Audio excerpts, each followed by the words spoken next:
This is going to be a brief rundown of how to track student hours and kind of how we utilize the time cards.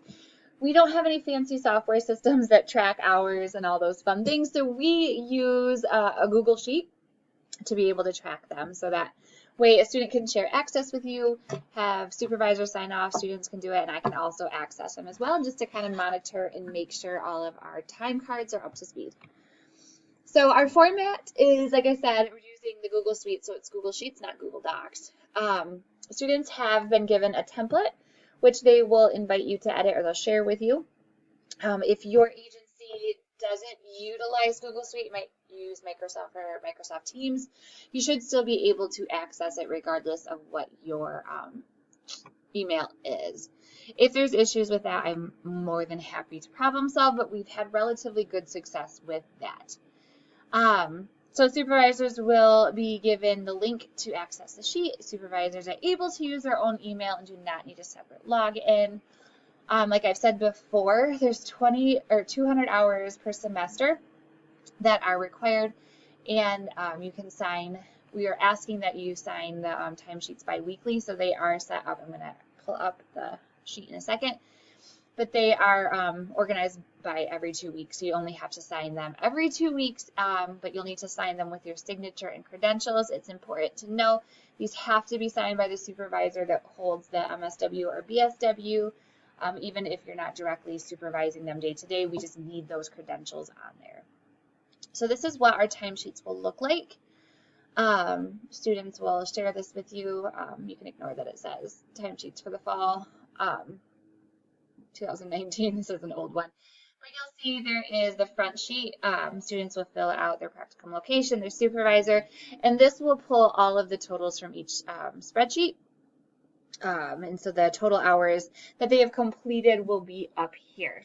Now you can see on here there are different categories of types of hours they've completed, anywhere from client contacts, going to an agency meeting, observing, doing the orientation, doing paperwork or other.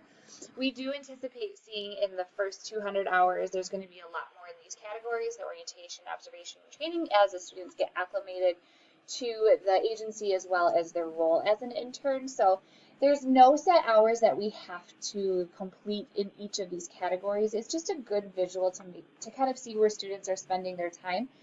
And if they're really heavy on one, then maybe they need to start seeking out hours that would meet different categories. Again, you don't have to check a box of like I did 10 hours here, I have to get 20 hours here. It's a good check and balance to see where students are spending their hours and time. So every week the students will go in to whatever week they're in. I've put up here the week, the days of the week that they are tracking. So if they come in on August 26th, they'll type in the date up here, and they came in for 5 hours of orientation, they'll put it here. For some reason, there you go. So then it will start, it'll pull how many total hours for the week, total hours for the week. You'll be able to see it there. You'll look back on the information. Oh, we've got 5 hours completed.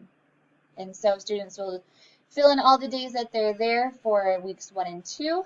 It'll total their hours.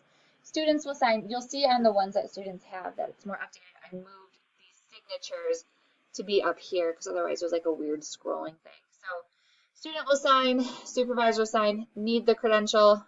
Students obviously don't have a credential.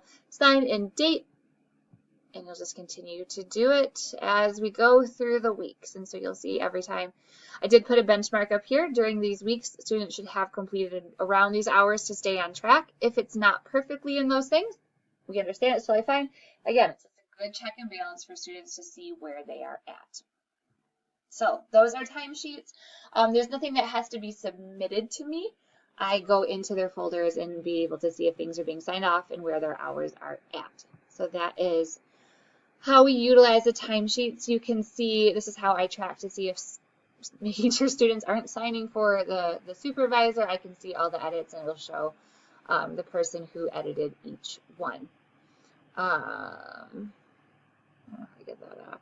So yes, that will be there. I am asking that once a supervisor signs off on a timesheet, students shouldn't go back in and modify that timesheet, only because the timestamp will show that they have changed it after the fact, and the supervisor then would have to re-sign it. Hopefully that makes sense. All right, so that's timesheet there. This is just a good tool in case you need to reference back to it. After reviewing all of these orientation materials, if you have any questions or like this doesn't make sense, I'm not feeling comfortable with X, Y, or Z, or can you clarify this, please feel free to reach out to me. I am available via email.